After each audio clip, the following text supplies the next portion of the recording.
Gracias. Muy buenas noches. Muy buenas noches. Muchísimas gracias por la invitación del grupo IGETIS y también naturalmente junto con nuestro socio estratégico en Bolivia, la empresa InterScience, liderados por la doctora Ada Villarroel. Muchas gracias a cada uno de los participantes que se dan este espacio de poder compartir juntos el día de hoy. Bueno, mi nombre es Manuel Luna, soy peruano y somos colegas, todos somos profesionales de laboratorio.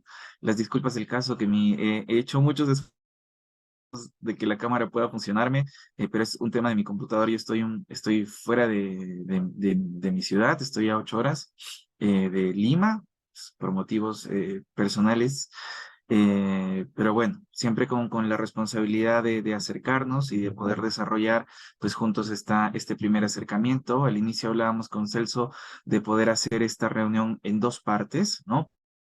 Abarcar este tiempo que tenemos, una primera parte y continuarlo en una segunda parte el siguiente viernes, complementando el tema. ¿Por qué? Porque, bueno, la celiaquía es muy amplia, es cierto. Sabemos que tenemos un proyecto posterior. Este es un proyecto introductorio, ¿no? Pero con la misma gana y las mismas fuerzas, naturalmente, y con el mismo nivel de profesionalismo lo vamos a realizar. Entonces, voy a empezar a proyectar para primero conocernos un poquito, ¿sí? Y les estoy dando, bueno, una imagen de Werfen, de mi centro de labores, ¿no? Yo me desempeño actualmente como especialista de producto en autoinmunidad en el corporativo Werfen y en la filial de Latinoamérica, ¿sí? Muy bien, ustedes me cuentan, ya se puede ver la pantalla, ¿verdad? Sí, doctor, Eso. perfectamente. Buenísimo. Bien, entonces a ser nuestra agenda, ¿no? Vamos a tener dos puntos. Vamos a hablar inicialmente sobre nosotros como Werfen, como autoinmunidad, para que nos conozcan un poquito, y posteriormente a ello hablaremos de nuestro tema de fondo, que es el apoyo diagnóstico de el apoyo diagnóstico del laboratorio, ¿no? Frente a la enfermedad celíaca, ¿no? Entonces empezamos con el primero. Les contaba, yo formo parte de la línea de autoinmunidad en Werfen. Ya Celso al inicio nos mencionaba pues que Werfen tiene varias líneas diagnósticas. ¿Es serio? Es cierto, nosotros contamos con la línea de gasometría, de hemostasia y también de autoinmunidad, ¿no? En la parte inferior encuentran mi nombre, Manuel Luna, mi posición dentro del corporativo, mi correo electrónico y mi teléfono, por si pues en algún momento quieren que nos comuniquemos, si es que hubiesen algunas dudas de imágenes de inmunofluorescencia, qué sé yo. Todos somos profesionales de la salud en laboratorio y estamos supremamente interesados en este abordaje de estas patologías, ¿no? Con mucha libertad, naturalmente siempre también como socios estratégicos con amigos de InterScience y la doctora Villarroel, que también es nuestro líder, tanto científico y comercial en nuestro país hermano de Bolivia. Este es nuestro centro de fábrica y también de entrenamiento de profesionales de la salud de laboratorio en San Diego, en California. Nosotros somos una marca que tiene doble nacionalidad, para ser honesto, española y americana, ¿no? Tenemos base tanto en Barcelona, en Granollers, como en California, en San Diego, y en ambos terminan siendo nuestros puntos de producción y nuestros puntos también logísticos de envío de productos hacia todos nuestros clientes en los 13 países en los que ya estamos instalados. Tenemos una historia muy particular en Werfen, y es que la compañía inicialmente, bueno, hasta ahora se sigue comercializando con el nombre de Innova Diagnostics, ¿no? Innova Diagnostics es una marca que tiene una historia muy particular y que posteriormente fue comprada por Werfen y que por ende forma parte del abanico de las empresas de Werfen.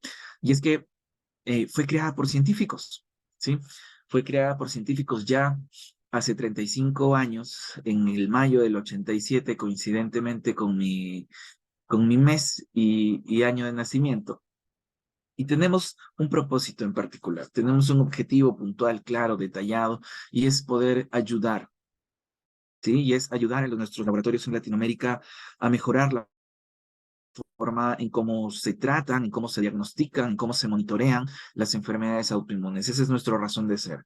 Por eso es que desde nuestro corporativo, como Werfen, como Innova Diagnostics, pues contamos con una gran área de desarrollo que año a año pues venimos actualizando, modificando y mejorando el performance de cada uno de nuestros productos en beneficio de nuestros pacientes, de nuestros laboratorios, y poder brindarle pues una herramienta al clínico que le permita llegar a un diagnóstico diferencial, por ende también brindar calma a nuestros pacientitos autoinmunes, ¿no? Desde ese punto de vista, hemos identificado a nivel no solo latinoamericano, sino mundial, diversos desafíos en la autoinmunidad, ¿no? Uno de ellos, no me dejarán mentir, que a veces no todos los días podemos procesar las pruebas autoinmunes, ¿verdad? A veces nos toca tener que estar juntando muestras, tener que estar congelando a -20 o esperando, refrigerando de 2 a 8, dependiendo de en qué momento va a procesar las pruebas. Entonces es un desafío el juntar las muestras, ¿no?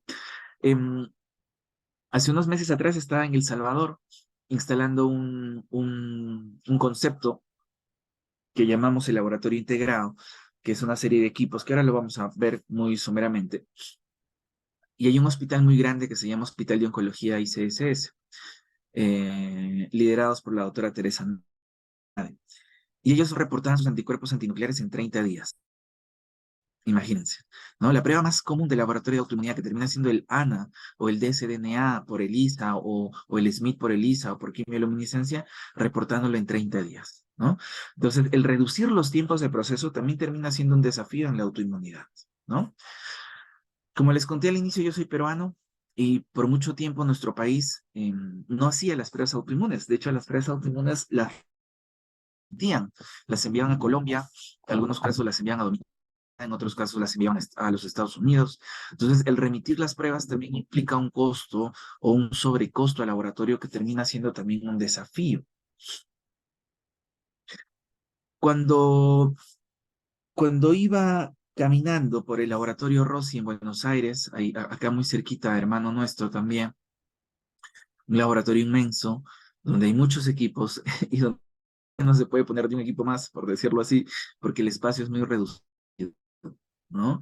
Y es que comprar una casa es cara, sí, pero el metro cuadrado en el laboratorio es mucho más caro aún, ¿no? Entonces el espacio también termina siendo un desafío en la autoinmunidad.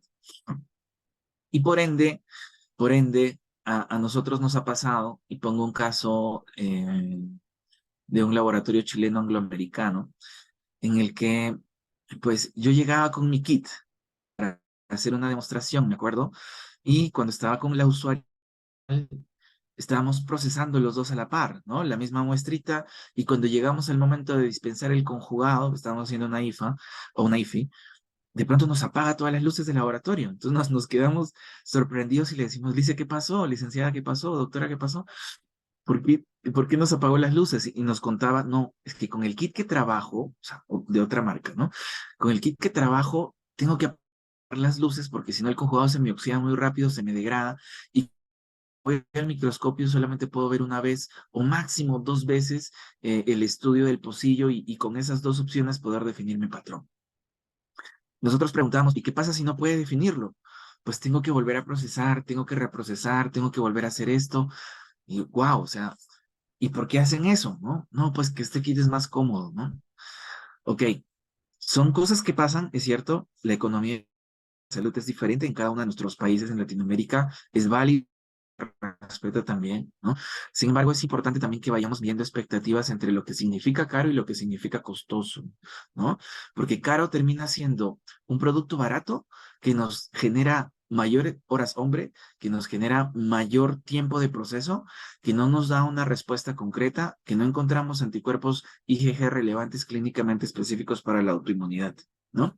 Entonces hay muchos puntos de los que nos toca conversar, evaluar y analizar dentro de la autoinmunidad y que terminan siendo desafíos, ¿no?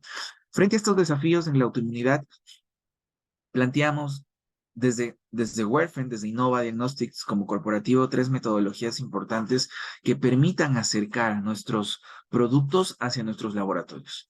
La primera de ellas, la inmunofluorescencia, pues como marcador clave, clásico, y que forma parte de los algoritmos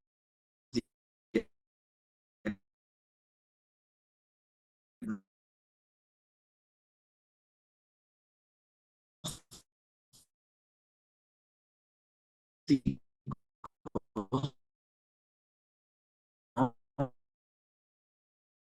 y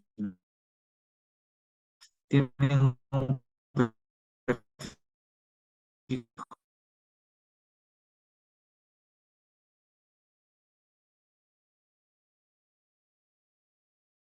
no va al aire, ¿no? Entonces,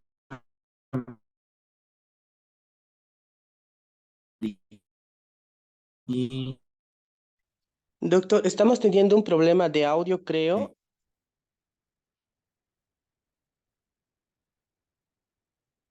Doctor, de- ¿me escucha?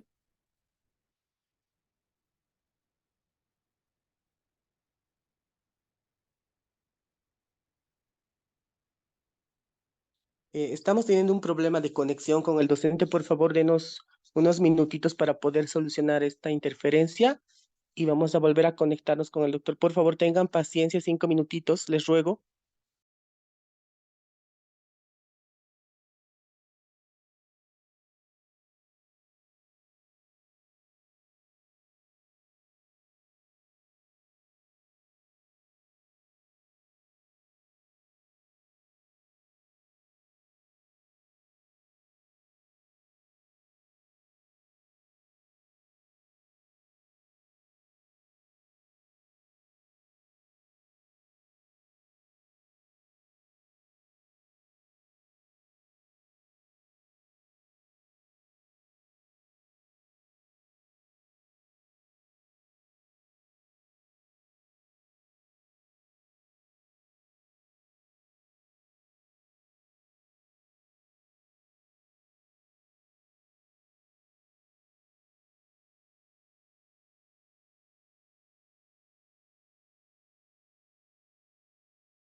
vale, muchas gracias. No sé qué pasó aquí, que, bueno, no hay problema. Bueno, entonces, comparto, ¿eh? Sí, doctor, le escuchamos perfectamente ahora. Ay, muchas gracias, muchas gracias. Bueno, entonces, en resumidas, tres metodologías las que ponemos a disponibilidad de todos nuestros usuarios en los laboratorios de la Latinoamérica: inmunofluorescencia, ELISA y quimioluminiscencia, ¿vale? Cada uno, naturalmente, con sus ventajas competitivas correspondientes, ¿no?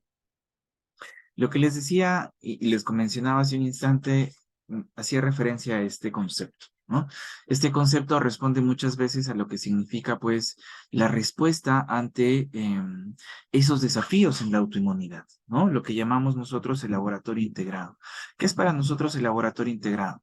El laboratorio integrado es una serie de elementos, una serie de instrumentos conectados en red y que permiten esa comunicación constante, ese flujo de información entre la información que recepcionamos del laboratorio, el software interno o middleware que presentamos y la comunicación frente a analizadores que nos permiten desarrollar lecturas automatizadas de inmunofluorescencia, el proceso de las láminas y de las filisas de manera automatizada desde su dilución hacia su reporte final y el desarrollo de la quimioluminiscencia e incluso hasta la conexión del microscopio con cámara hacia el software Quantalink, lo que le permite a ustedes como equipo pues poder también almacenar esas imágenes dentro del software, poder que ya no se queden tan solo en la retina de los ojitos de la persona o del profesional que realiza la lectura, sino que también podamos tener esos históricos dentro del software, que podamos ver ese monitoreo del pacientito de cómo ha venido evolucionando en el tiempo, ¿no? Con Quantalink, que podamos tener nuestras gráficas de control de calidad instaladas dentro de Quantalink,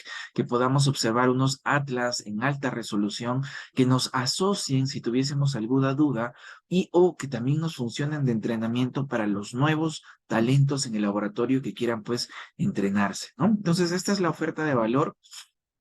Cada una de ellas pues se asocia y se plantea dependiendo de la necesidad del laboratorio, pero en global es importante mencionar que no es necesario que contemos con todas las tecnologías, ¿no? Nosotros siempre hablamos de un proceso escalonado, de un menos a más, como todo, ¿no? Desde nuestra experiencia profesional, desde nuestro conocimiento, ¿no? Siempre de menos a más, ¿no? Poco a poco, un paso a la vez. Los grandes laboratorios hoy que pues cuentan con toda la tecnología instalada, que tienen tiempos de respuesta muy cortos, que han logrado optimizar al 100% pues sus laboratorios de autoinmunidad, en su momento empezaron también con un microscopio y el Quantalink, ¿no? Y a medida que fueron creciendo, a medida que fueron avanzando, a medida que también se fueron educando en el manejo de las pruebas, en los algoritmos diagnósticos, fueron aumentando también el desarrollo, ¿no? A medida que tuvieron mayor relacionamiento con los médicos prescriptores, nuestros reumatólogos, nuestros gastros, nuestros internistas, ¿no? Nuestros ginecobstetras. Hoy ya la autoinmunidad no está, no es una área exclusiva de la reumatología. Es cierto, son nuestros médicos prescriptores, reumatólogos, inmunólogos los que actualmente pueden generar un mayor número de solicitudes de laboratorio, sin embargo, ya no son los únicos, ¿no? La información es muy transversal, ¿no? Y por ende, dentro de cada profesional, dentro de su especialidad, pues tiene la opción también de solicitar pruebas de autoinmunidad que pues permitan descartar ciertas sospechas diagnósticas y poder llegar pues a un diagnóstico definitivo. Muy bien. Desde ese punto de vista, nosotros como corporativo tenemos 8 grandes áreas de desarrollo: tejido conectivo, vasculitis, artritis reumatoidea, síndrome antifosfolípido, enfermedad gastrointestinal, celiaquía, hepatopatía autoinmune y la miopatía autoinmune, ¿no? Son 8 de las 9 grandes áreas de la autoinmunidad. Recordemos que aquí no estamos tomando en cuenta las neurológicas autoinmunes, que no son muy frecuentes en nuestra población latina, más sí en la población europea y asiática, ¿no? Entonces, nosotros como corporativo, como Innova Diagnostics, como Werfen, ponemos a disponibilidad reactivos que se asocian a cada una de estas áreas de patologías de la autoinmunidad. Y tenemos un portafolio por cada una de estas patologías. No voy a profundizar en ello porque pues nuestro foco el día de hoy es justamente lo que está en este cuadrito rojito, que es la enfermedad celíaca, y es de lo que queremos hablarles, ¿no? Es de lo que queremos desarrollar juntos, lo que queremos conocer hoy día, lo que vamos a profundizar. Sí es importante mencionar que en nuestra Latinoamérica y más en nuestra comunidad andina, llámese Colombia, Perú, Bolivia, Ecuador, inclusive también, hay áreas que se desarrollan más que otras, ¿no? Como por ejemplo en nuestra comunidad andina que les mencionaba, pues está mucho más desarrollado el tejido conectivo, llámese los ANA, llámese los DNAs, llámese los SMIT, los famosos ENA, los SSL70, los centrómeros, los DFS70 inclusive, ¿no? El tejido conectivo está mucho más desarrollado en nuestros países de comunidad andina, inclusive la vasculitis también, ¿no? Versus, pues, de otros marcadores asociados a otras patologías que no se tocan mucho o de los que o de los que se conversa muy poco, pero sin embargo, pues, también tenemos pacientitos asociados y por ende la responsabilidad también de acercar los marcadores diagnósticos y poder empujar justamente este desarrollo de diagnóstico diferencial, ¿no? Muy bien, entonces ese fue el primer punto que queríamos tratar, que nos conozcamos, que conozcamos un poco de Werfen, qué es lo que hacemos, de dónde somos, qué productos tenemos y qué metodologías podemos acercar también a nuestros laboratorios latinoamericanos. Siguiendo con la agenda, pues el segundo punto es nuestro tema de fondo, ¿no? El apoyo al diagnóstico de la enfermedad celíaca por el laboratorio, ¿no? Es el tema que hemos preparado para nuestros colegas bolivianos, ¿no? Entonces, nuevamente, bueno, en la parte inferior pueden encontrar mi contacto, si es que en algún momento deseamos conversar con libertad. Muy bien. Bueno, yo les comparto esta imagen para comentarles un poquito de mi historia personal. Yo empecé haciendo la autoinmunidad a los 18 años, cuando estaba en tercer año de la facultad. Yo terminé muy chico la carrera, terminé a los 21, y tiene sus pros y sus contras, ¿no? Pero uno de los grandes pros fue que a mis 26 pude entender que lo que yo quería hacer el resto de mi vida era hacer autoinmunidad, ¿saben? Y tuve muchos detractores, porque para ese tiempo yo estaba ya de especialista en banco de sangre y mi carrera se iba dirigiendo más al banco de sangre. Sin embargo, para esos 26 años tuve la oportunidad de volver a reencontrarme con la autoinmunidad por una beca que gané en la Universidad Peruana Cayetano Heredia y me volví a entrenar. O bueno, me entrené, porque nunca me había entrenado. Me entrené y eso me abrió un camino para entender qué era lo que yo quería hacer el resto de mi vida. Eso fue hace 10 años, ¿no? Hoy tengo 36 y esta maravillosa área de laboratorio me ha brindado muchas oportunidades, muchas cosas bonitas en mi vida y de mucho aprendizaje constante también. Y es algo que transmito porque muchos de nosotros pensamos que las enfermedades autoinmunes son muy ajenas, ¿no? Pero noté en este tiempo que las enfermedades autoinmunes habían convivido conmigo de manera muy cercana, en amigos, en familiares, en psicólogos inclusive. Yo soy muy respetuoso de la salud mental y es algo que pregono mucho, ¿no? La importancia de llevar pues siempre un proceso de salud mental saludable, de conversar, de transmitir, porque finalmente lo que no se sana se transmite, ¿no? Entonces, es importante seguir ese proceso de sanación también. Y bueno, la autoinmunidad para mí es un plan de vida. En la sinceridad del caso, es un plan de vida y estoy muy agradecido con el grupo IGETIS que me hayan podido invitar junto con InterScience para poder transmitir lo que hemos podido ir recabando en el transcurso del tiempo. Muy bien, entonces, esta es la agenda que vamos a tocar. Vamos a hablar de definiciones, de fisiopatología, de la detección y la utilidad de los autoanticuerpos asociados a la celiaquía, principales algoritmos, discrepancias, algunos escenarios y unos mensajes finales, ¿vale? En lo que resta del tiempo vamos a tratar de avanzar lo más posible y nuestro siguiente viernes poder hacer la segunda parte de lo que nos quede pendiente, ¿vale? Antes de continuar, aprovecho en invitarlos, seguramente InterScience lo hizo, pero aprovecho en recalcarlo. Nosotros estamos desarrollando una serie de webinars que son libres, que son gratuitos. Desde Werfen tenemos el año 7 seminarios virtuales que son exclusivos para nuestros usuarios finales. De estos 7 seminarios virtuales para este 2023, debido a la condición post-pandémica y debido a que el COVID, y esto no es una novedad, muchos de nosotros en el laboratorio lo sabemos, COVID gatilló las enfermedades autoinmunes, COVID aceleró, despertó muchas de las patologías autoinmunes silentes en nuestro organismo y decidimos aperturar 3 de estos seminarios porque estos seminarios los realizamos de manera exclusiva para nuestros clientes.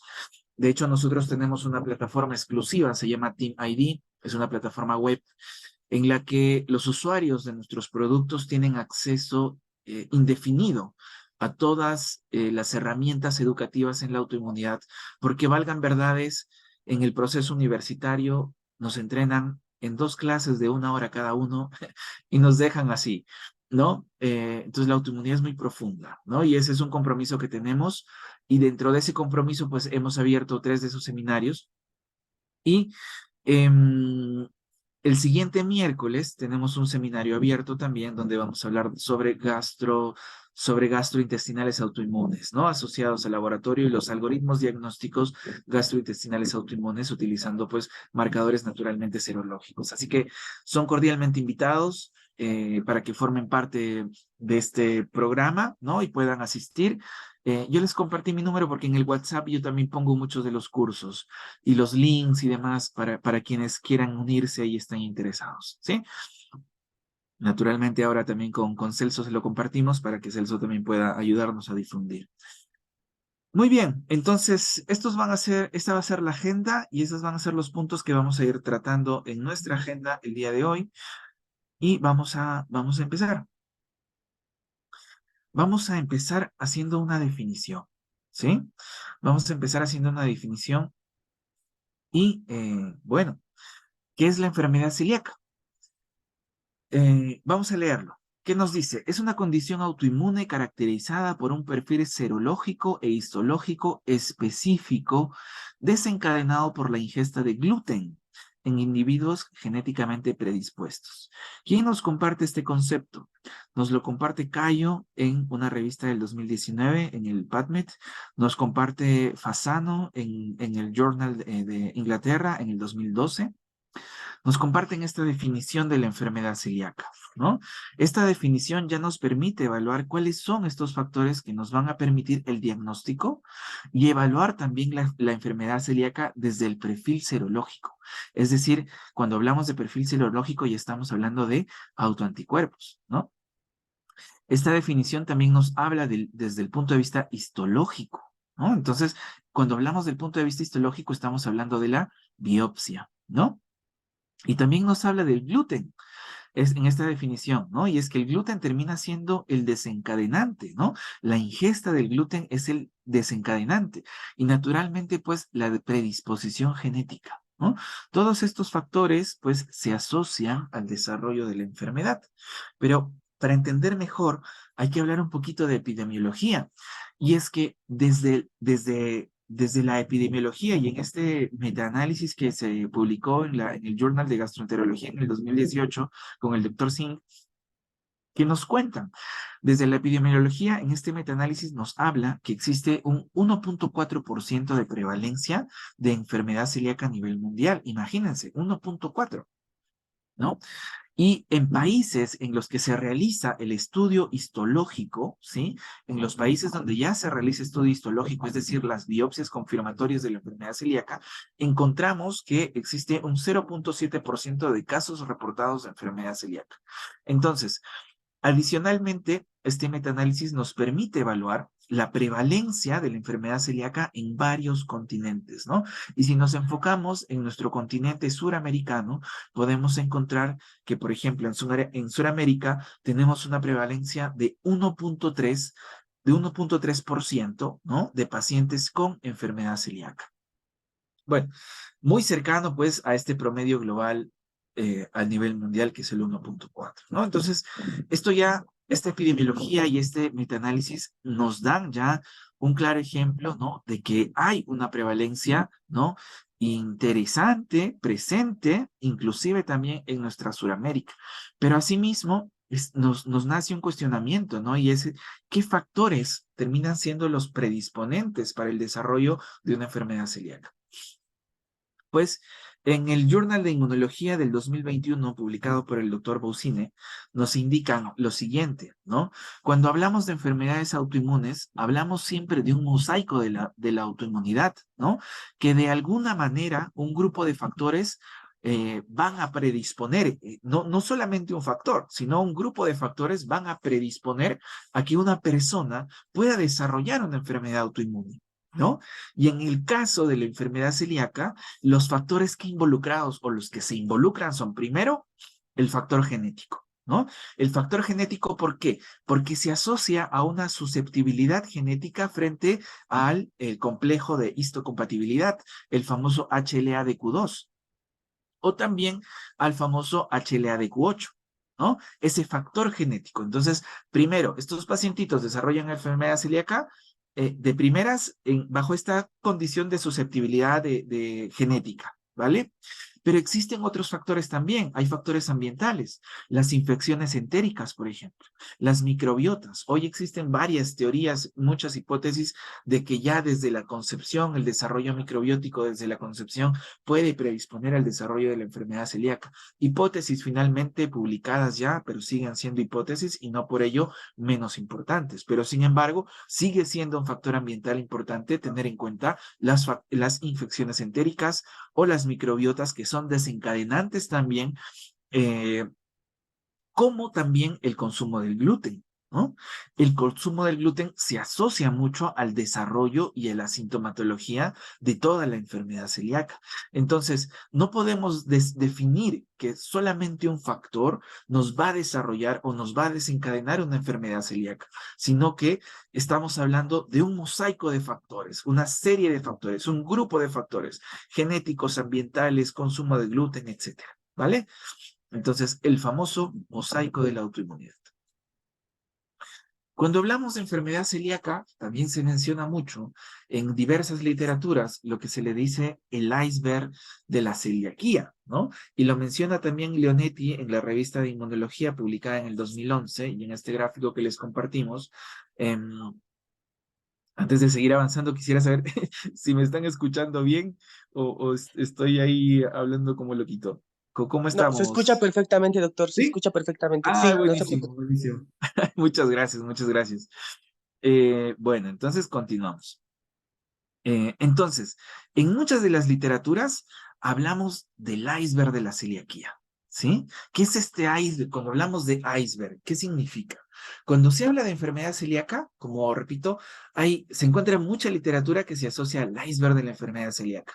Y este iceberg de la enfermedad celíaca se basa en que solo observamos muy por encimita, ¿no?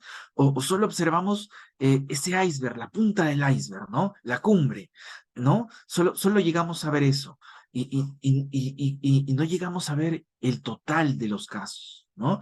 Porque podemos estar frente a casos que son celíacos con síntomas clásicos, podemos estar frente a casos de celíacos con síntomas no clásicos, ¿no?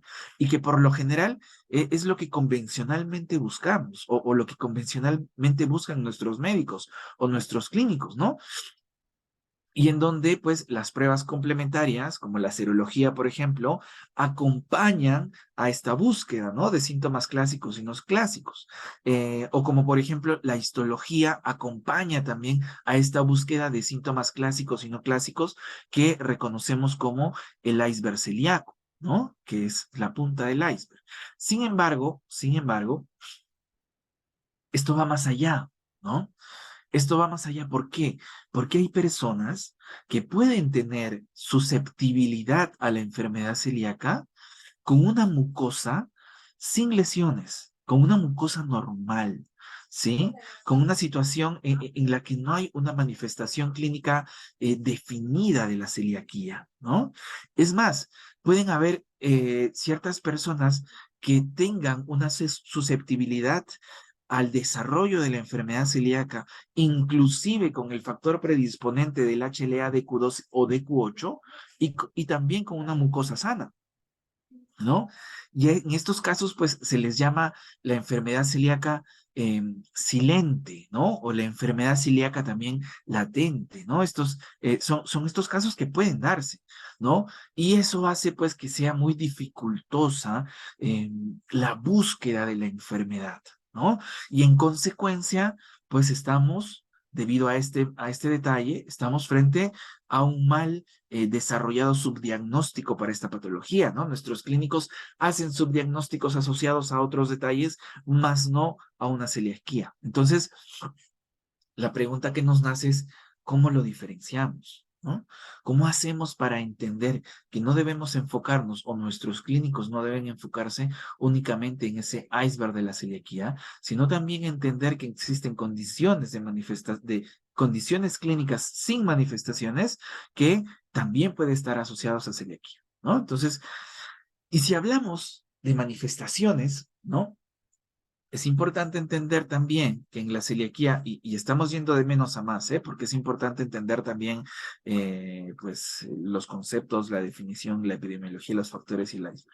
Entonces, si hablamos de manifestaciones clínicas, las manifestaciones clínicas se dividen en tres a nivel de la enfermedad celíaca: las clásicas, las no clásicas y las subclínicas, ¿no? Y dentro de las manifestaciones clásicas se asocian mucho a cuadros con sintomatología muy inespecífica, ¿no? Una diarrea crónica, falta de apetito, pérdida de peso, la distensión abdominal, el mal estado nutricional, ¿no? Una crisis colíaca, ¿no? Que son síntomas muy inespecíficos, ¿no? Entonces, son manifestaciones clínicas clásicas que se asocian a cuadros de sintomatología muy inespecífica, ¿no? También existen manifestaciones clínicas no clásicas, ¿no? No clásicas como un simple dolor abdominal, como una distensión abdominal, y si es que hablamos de laboratorio, como un aumento de las transaminasas, por ejemplo, ¿no? Con problemas dermatológicos, la alopecia, la dermatitis hepatiforme, ¿no? También se asocian manifestaciones clínicas no clásicas, ¿no? Y por último, un tercer grupo de manifestación, que son las manifestaciones subclínicas, ¿no? Donde, pues, donde no muestra realmente manifestación clínica y donde, pues, usualmente estas se detectan cuando utilizamos programas serológicos, es decir, cuando el médico le solicita pues una transglutaminasa, un endomisio, un peptidoglicina diaminado, que ya lo vamos a conversar más adelante, ¿no? Pero usualmente estas situaciones subclínicas se detectan justamente al azar, ¿no? Por ciertas pruebas serológicas de programas que se pueden ir solicitando. Sin embargo, el gran detalle en este aspecto es que pese a que no existan manifestaciones clínicas, la enfermedad se desarrolla y se produce un daño a nivel de la mucosa, ¿no? Puede ser asintomática, pero el daño se sostiene, ¿no? Y eso es lo preocupante. Entonces, esta clasificación de la enfermedad celíaca por manifestaciones clínicas en clásicas, no clásicas y subclínicas es una forma de manifestar las manifestaciones clínicas, ¿sí? ¿Por qué digo que es una forma? Porque hay otra manera de clasificar las manifestaciones clínicas según la literatura y es de acuerdo al grupo etario. Y es muy probable que acá en el auditorio, pues estén más asociados capaz a este tipo de clasificación, ¿no? Según el grupo etario. ¿Por qué?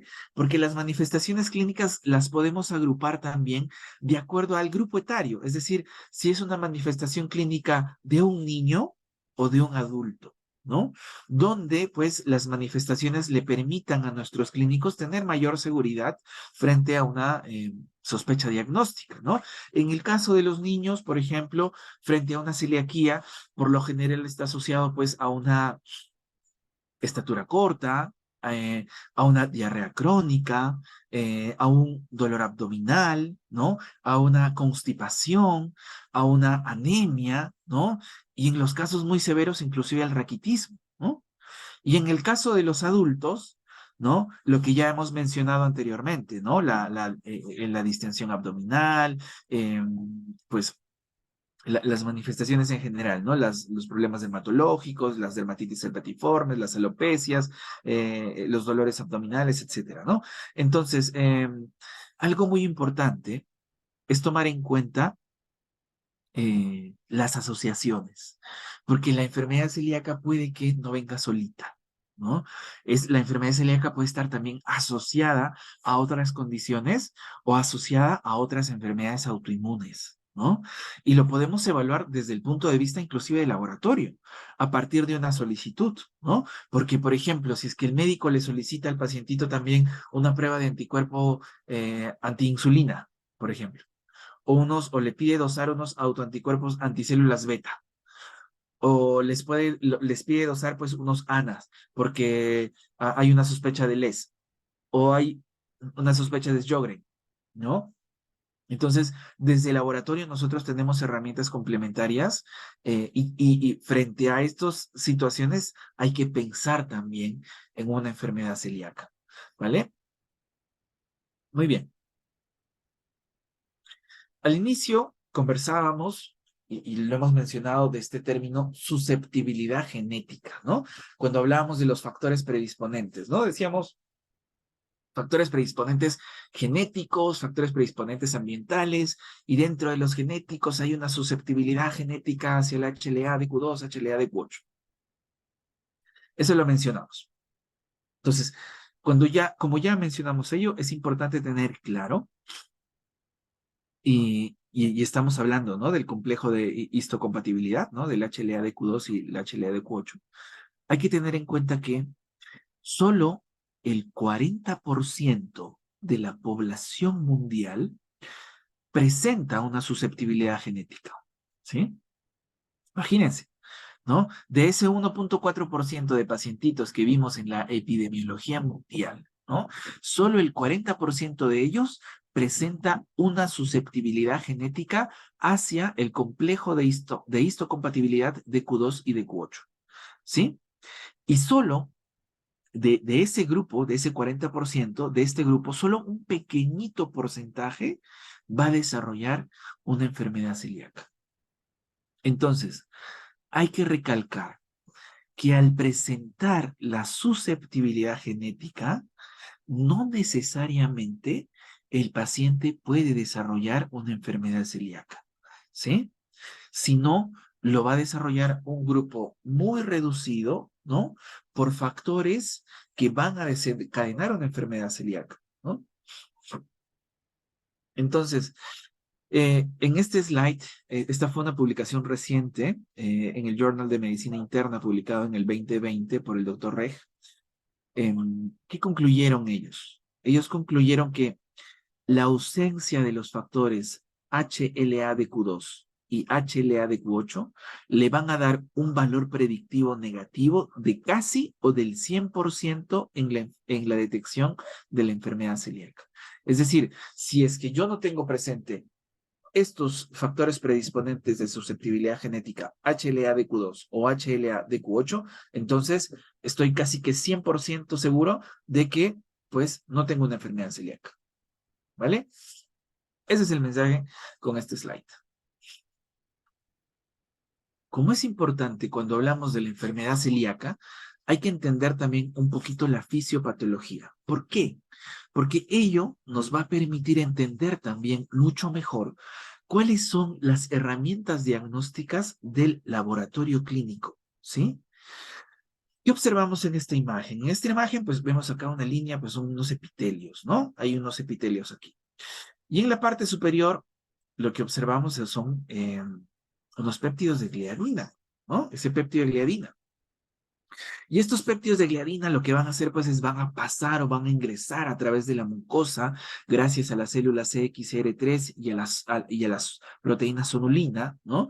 Y van a permitir el paso de estos péptidos para que luego la proteína transglutaminasa deamine, ¿sí? O va a deaminar estos péptidos de gliadina ¿en qué? En gliadina. ¿Sí? Y esto va a ser presentado por las células presentadoras de antígeno, y en los pacientitos que tengan susceptibilidad HLA-DQ2 o DQ8, estas células presentadoras de antígeno va a permitir que se una esta gliadina o que se presente a las células T, generando un complejo tanto en linfocitos T y tanto en linfocitos B, y por ende van a generar un estado proinflamatorio. Un estado proinflamatorio que se va a desencadenar en las mucosas, ¿no? Y que va a generar el componente humoral con la generación de los autoanticuerpos de isotipos IgA y de isotipos IgG. Entonces, aquí hemos hablado de varios términos. Péptido de gliadina, transglutaminasa, estado proinflamatorio, ¿no? Varios factores y varios actores, podríamos decirlo así, que nos muestra la fisiopatología de la enfermedad, ¿no? Entonces, para hacer un resumen, ¿cuáles serían estos actores? ¿Cuáles serían los principales actores en la fisiopatología de la enfermedad celíaca? Entonces, los actores principales de esta fisiopatología, primero, el gluten, ¿sí? El gluten en primera instancia. El segundo actor importante, la transglutaminasa. ¿sí?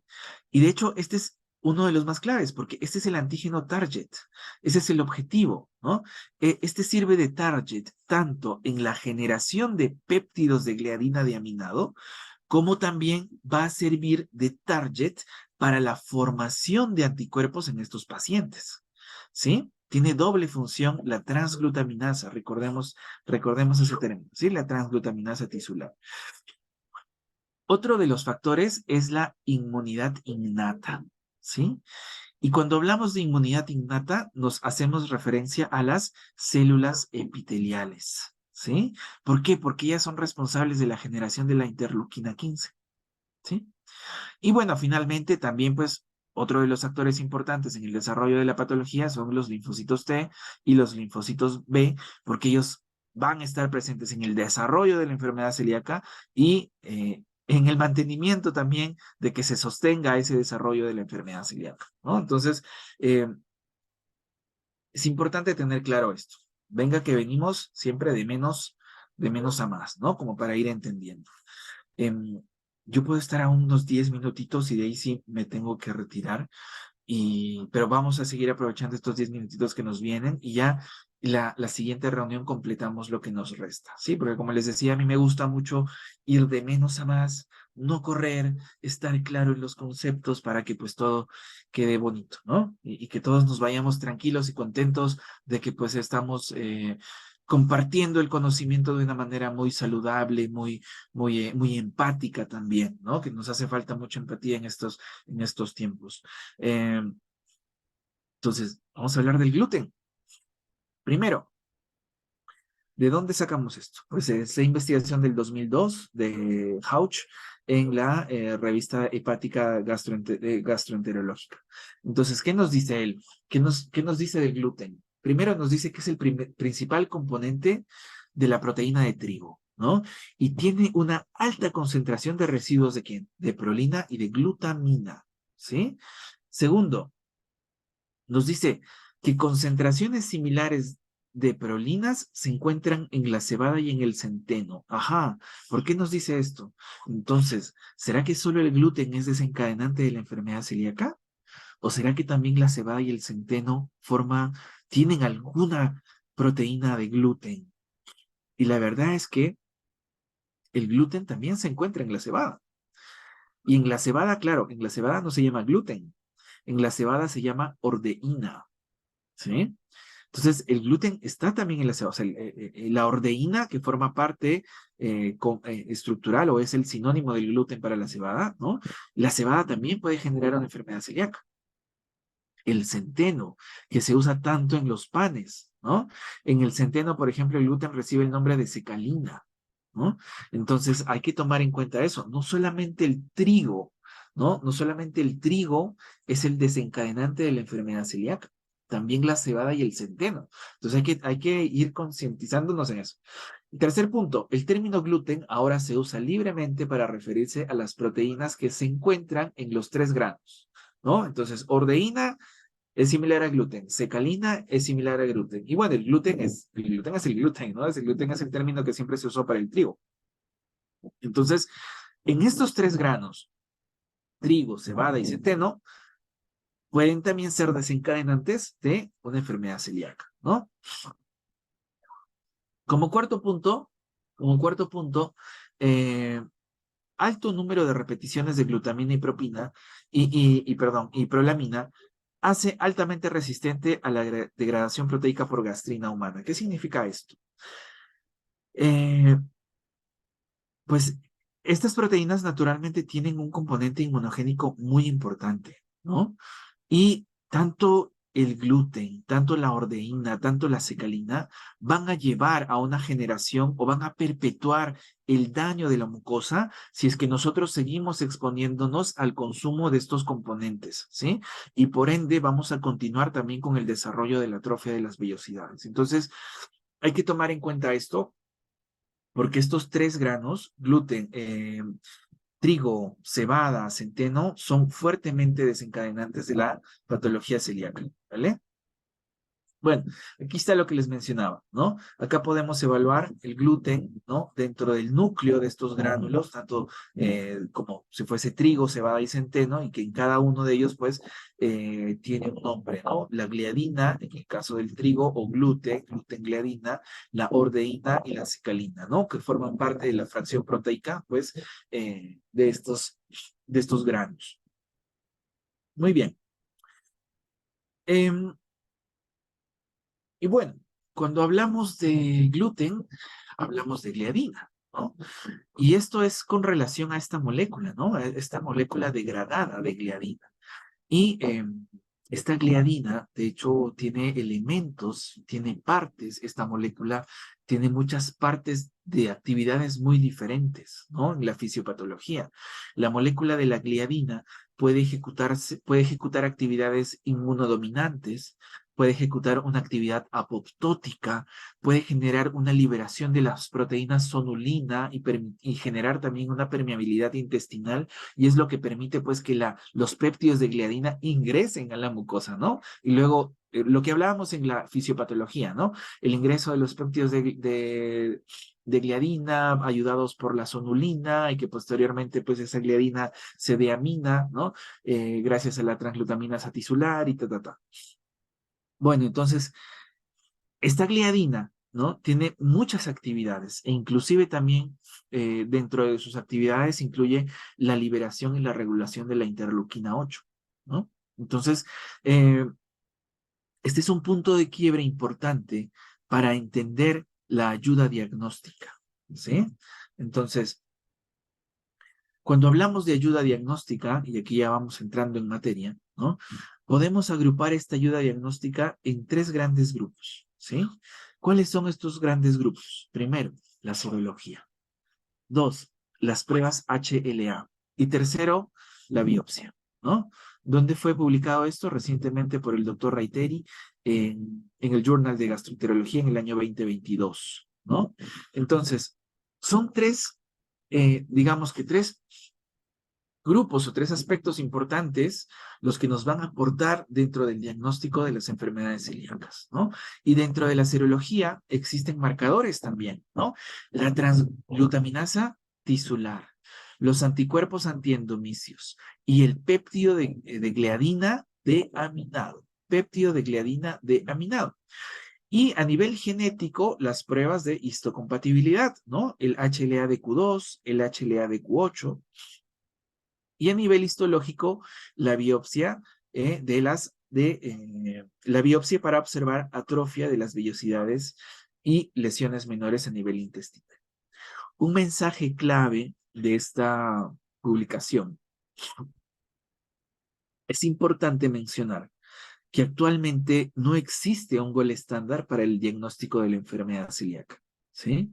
Sin embargo, la suma de estos factores, la suma del análisis de la serología, de la genética, de la histología, pues nos tiene que ayudar a tener que obligarnos a individualizar a cada uno de los pacientes y poder llegar a partir de la suma de estas ayudas diagnósticas, pues, al diagnóstico definitivo de una enfermedad celíaca.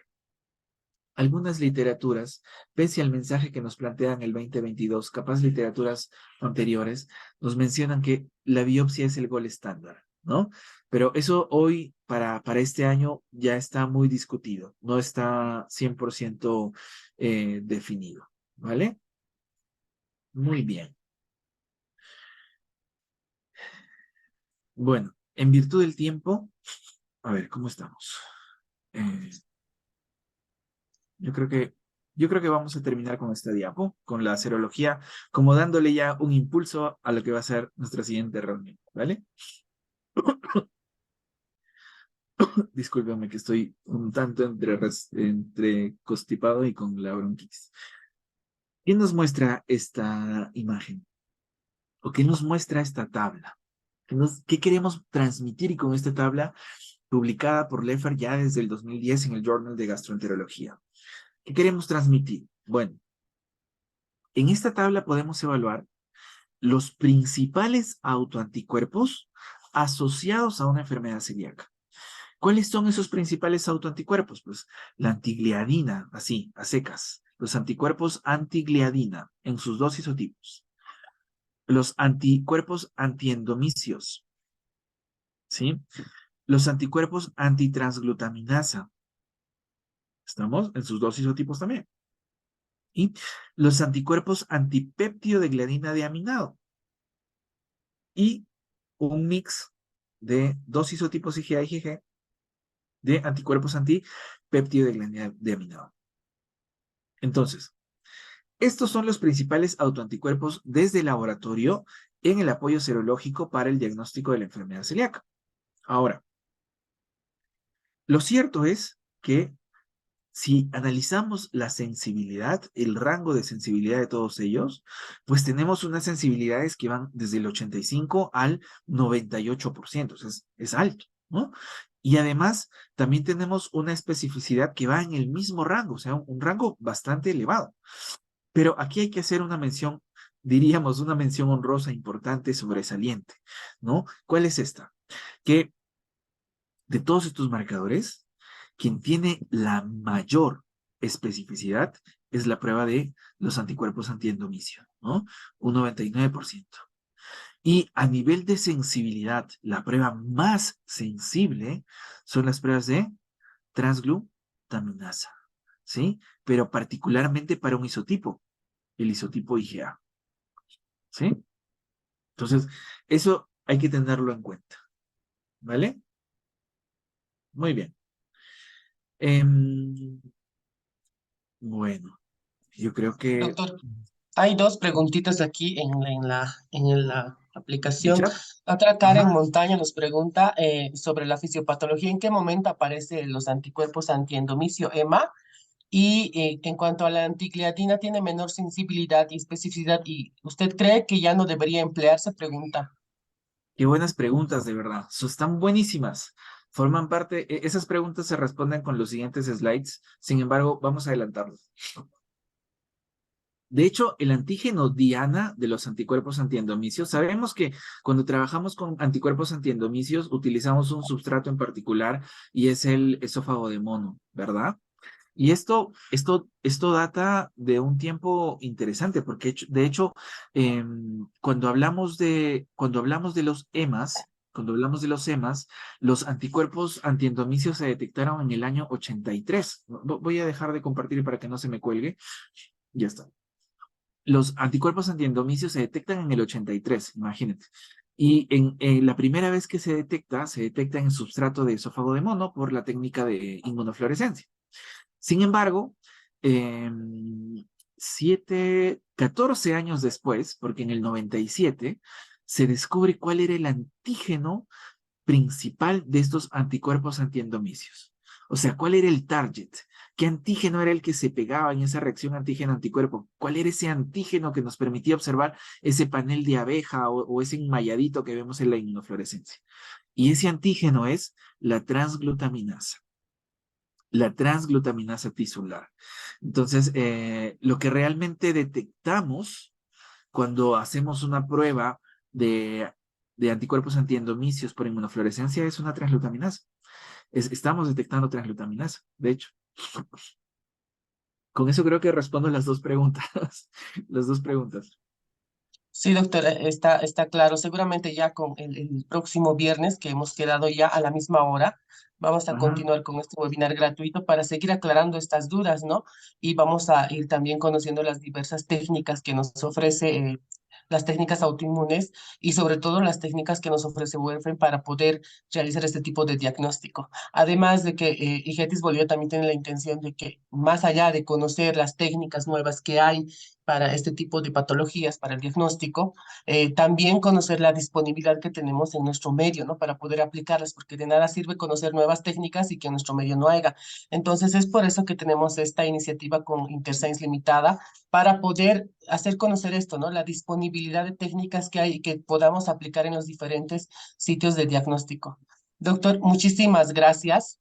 Estamos muy agradecidos con usted. Sabemos que tiene una agenda muy apretada y también agradecemos su predisposición para poder hacer una segunda parte de esto. Yo creo que muchos están quedando con esta expectativa de saber más y poder explicar muchas cosas, muchas dudas que surgen a lo largo de todo lo que nosotros trabajamos con estas técnicas, con ELISAs normalmente, muchos hacen IFI ya, entonces queremos ver las ventajas de estas técnicas para poder también decidir nosotros, ¿no? ¿Qué técnica aplicar? Doctor, muchísimas gracias, le agradecemos su participación.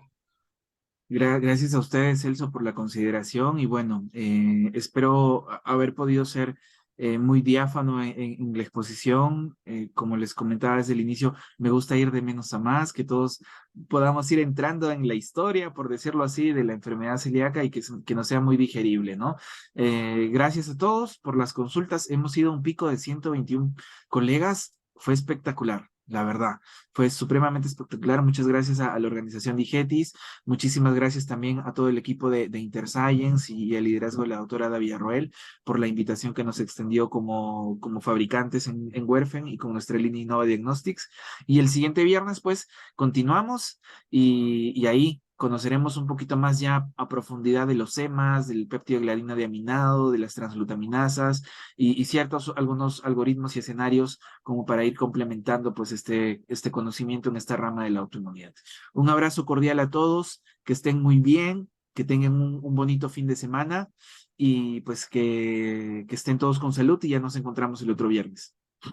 Perfecto, doctor. Muchísimas gracias a todos los participantes por tenernos presentes en este tipo de eventos. Queremos agradecerles. Sé que hay un par de dudas más que seguramente van a ser aclaradas el próximo viernes. Tampoco queremos adelantar la presentación del doctor. Entonces, quedamos en eso. Muchísimas gracias y mil disculpas por cualquier desperfecto que hay en la presentación o en la transmisión. Y los esperamos el viernes a la misma hora. A todos, por favor, igual el link para la presentación o para el Zoom se va a mandar por los distintos grupos que tiene IGETIS para todos los participantes. Muchísimas gracias, que tengan muy buenas noches y hasta pronto.